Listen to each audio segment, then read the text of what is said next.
Do you realize I missed that? I missed that session. Was that on the side? I wasn't there.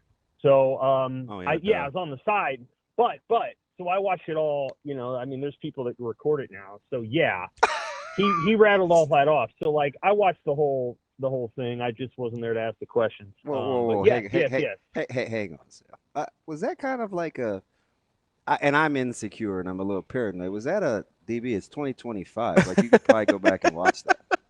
Is No, that kind of what that was? I mean, I kind of was no, giving me those vibes, Sam. no, What's so no. funny? You can't. Yeah, I Numbnuts? mean, it wasn't. That's where he talked about Frost and all that. So Okay.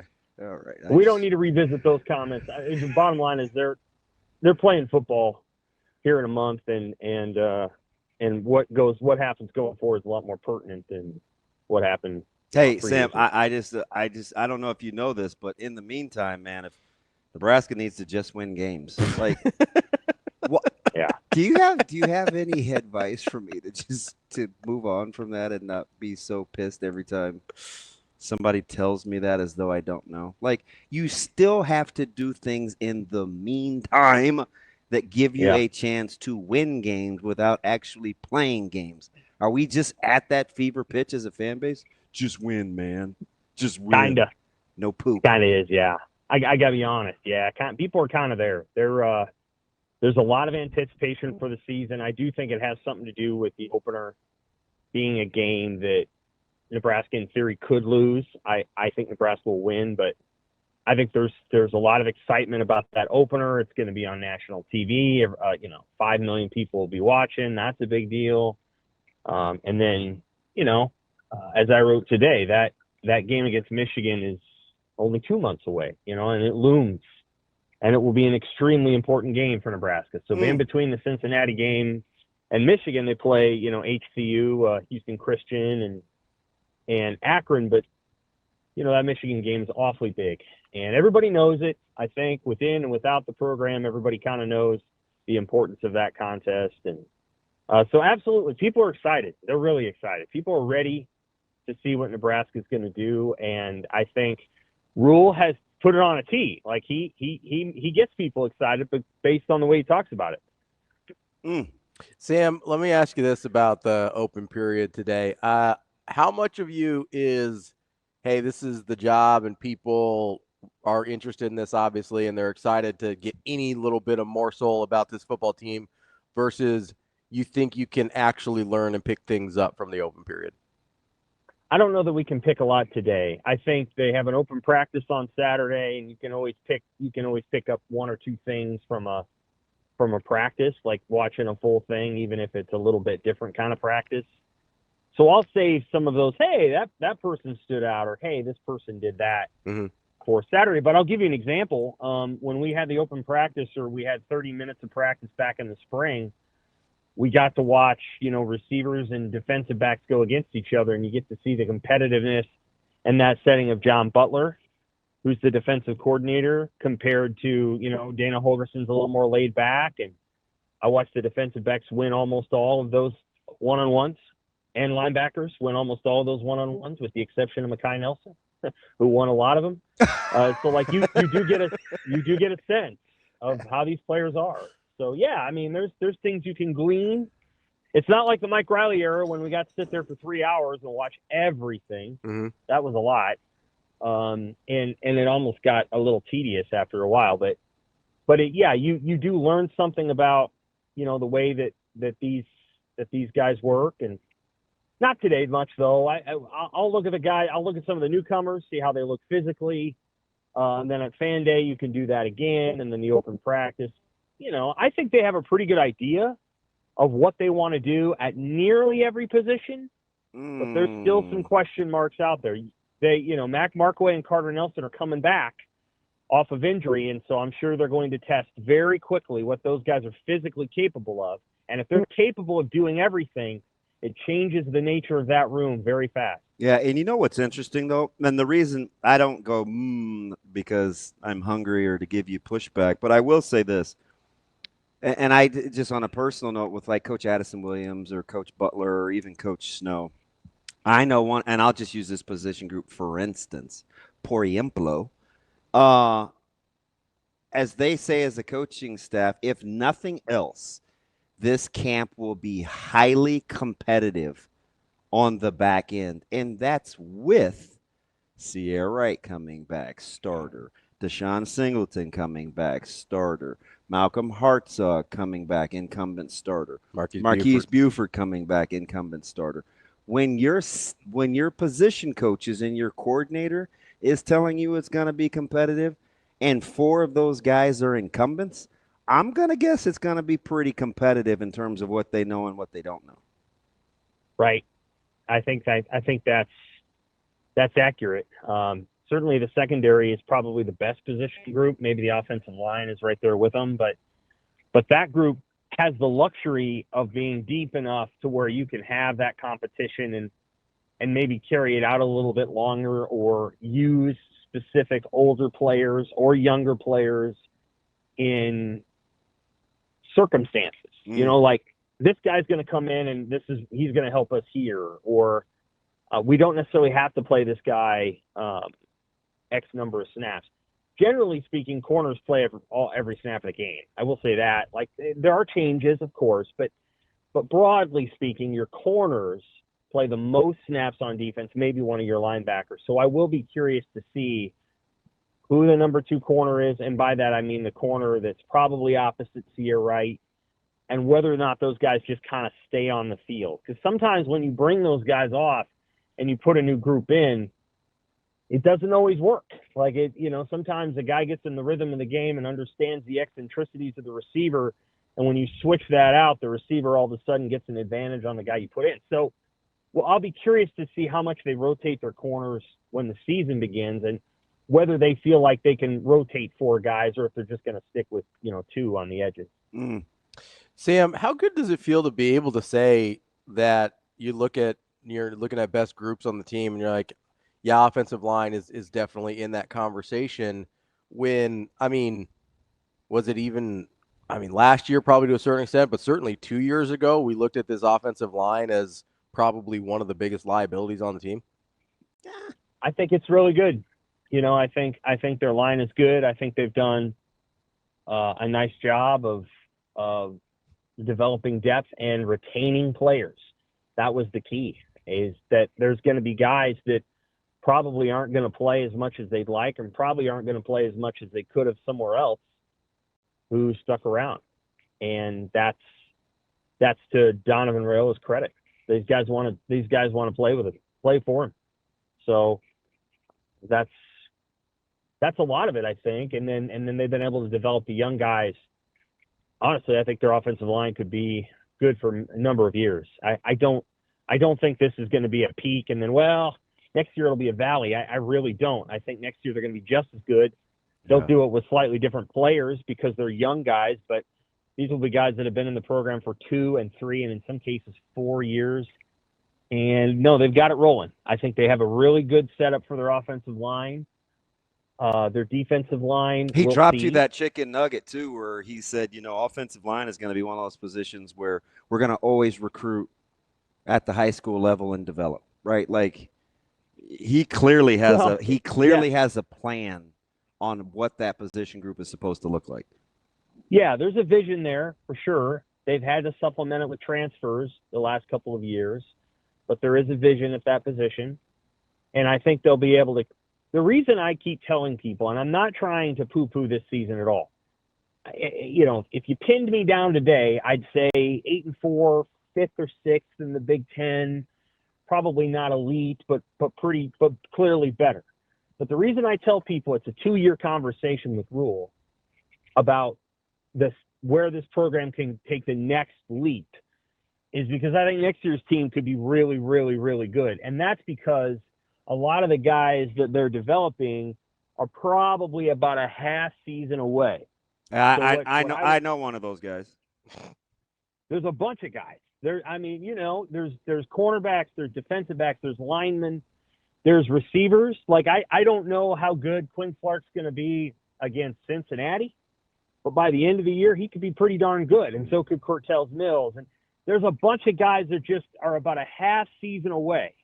And by the start of next season, I agree. And I'm not trying to poo-poo at all this season, I'm just saying that the offensive line discussion brings into focus the reality that they are not anywhere near peaking. Like I know they want to win a lot this year, and I think they're going to win pretty well.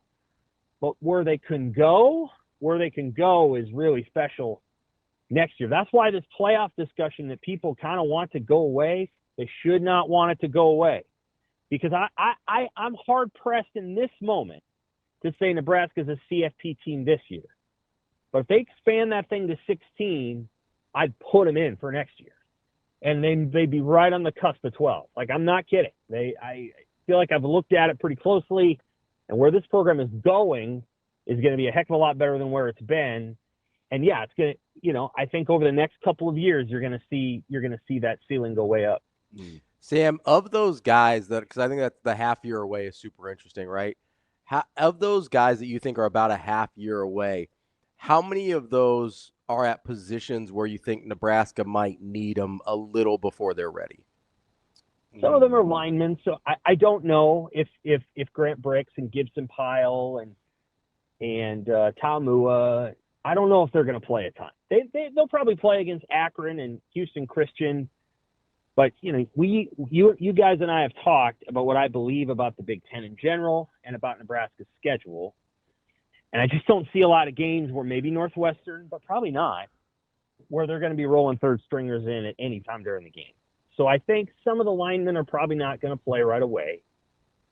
I think some of the defensive backs may get more time because, and Damon knows this, sometimes defensive backs over the course of a 12 or 13 game season have a game and a half where they're not right. Yeah, they just don't feel good. Yeah, they got a bad wheel or whatever. In years past, Nebraska's had to play those guys anyway. Yep. See Tommy Hill. Tommy Hill, Malcolm Hart. Exactly. Yeah. Exactly. Now they don't have to. In theory, they can put Caleb in, or they can put Donovan Jones in, depending on where Donovan's playing. Maybe safety, maybe corner, probably safety, right? Yeah. Like they can put other guys in. They can put Amari Sanders in as the third or fourth corner. If I don't know who's going to start opposites here, right? It might be Amari Sanders, but they can put somebody else in. And so I think those guys will play. The receivers, I don't know. And the reason I don't know is because you're going to have to tell me what the tight end room does. Because to me, if Carter Nelson comes out and says, I'm speaking rhetorically here, hey guys, I'm here and I'm going to show you everything I could do, then he's going to play a lot of football. You can't keep him off the field for 79% of the snaps in a game.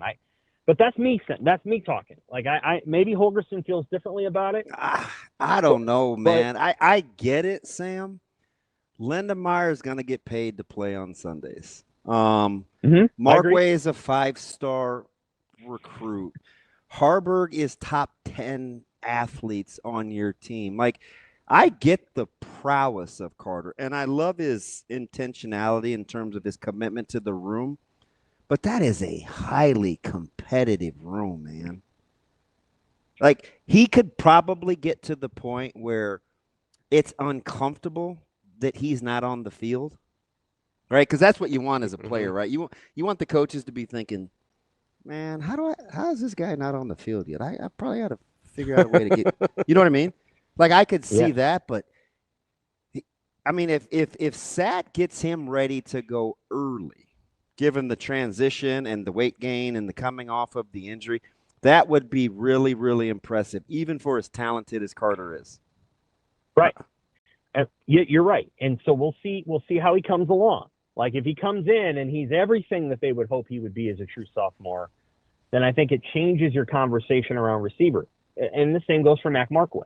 If he comes in and he's really good, which he could be, if he comes in and he's really good, then that changes your conversation and your dynamic as to who's going to play a lot. Or if Harburg figures it all out and puts it all together. So, like, there's components there where tell me what one guy's going to do, and I'll tell you what it may affect somewhere else, such as receiver. And then at running back, the same thing. And so, I don't know. I think the defensive linemen are probably going to rotate through. I don't know. Yeah. I mean, some of the young defensive linemen, I don't know if those guys are going to play this year or not, but But I think they've got some depth there. And now Keona Davis, it should not. They would hope that he's not a half season away, and he's just here. I'm sure they would love for Keona Davis to be an impact player on the second drive of the game in Arrowhead. Like so I'm not counting him. I'm not when I think of these people, I don't think of that guy. I don't really think of Van Poppel. Like these guys have to play right away, which is why if what Rhule said to you, Damon, about that group being hell on wheels, this could be a really special team because if they're really good at that position, then I think they're going to be really, really good on defense. Yeah, I told Ravi for as much skirt and pom-pomming as he's done of this group since February, I said that's the one position that if he's right and they are good,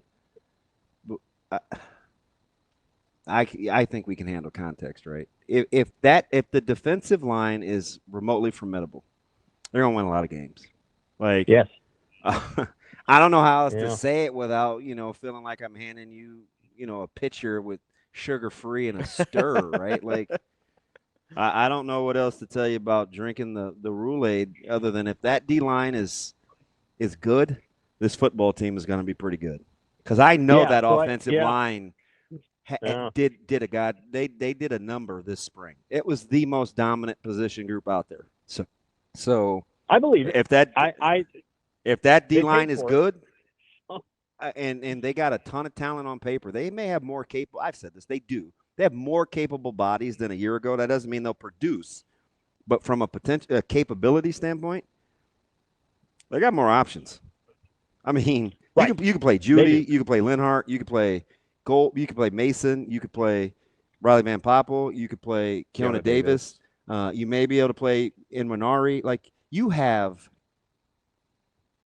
several more options than you did a year ago, in my opinion.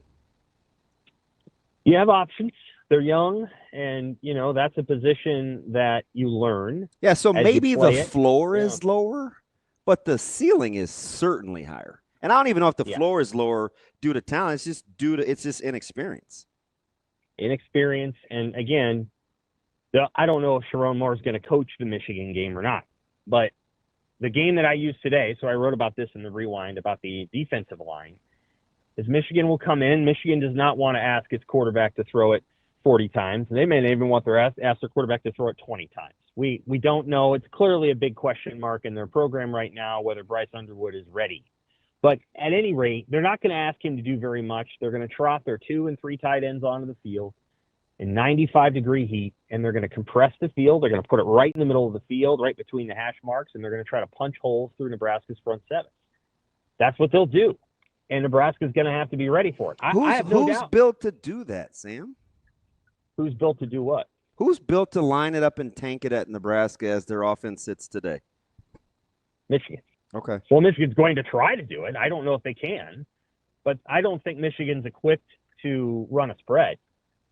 And I've kind of listened to the ear to the ground stuff with Michigan and that quarterback up there, and he's probably going to be really good, but I don't know that he's really good right yet today. And it's very unfair, and people were unfair to Dylan last year to expect. This is why a lot of times these guys go in and they redshirt. They do not play right away because it's too hard to do all the things when you're 18. You actually got to be a year older. That's why Dylan, I think, is going to be a hell of a lot better this year because what he was asked to do last year is almost unprecedented these days. They don't actually ask for freshmen to do that. Man, I couldn't agree more. I could. They don't not. do it. Now, Sam, and I don't know how it's going to translate. I just know it makes me excited to know that he's not just the good-looking, charismatic 5-star. He's the good-looking, charismatic 5-star that's had an off season where he's like put in work. And now it's like you give, it's like adding eggs or protein to the salad, man. It just gives it body. Mm-hmm. And I don't know, man. He excites me, not just because he's with Coach Holgorsen another year, but because he's laid it on the line. Right. I hope that one of the things I hope we see in the open practice and I hope Holgerson gets on Rhule if he doesn't do it. I really like to see Dylan just fire the ball and just throw it.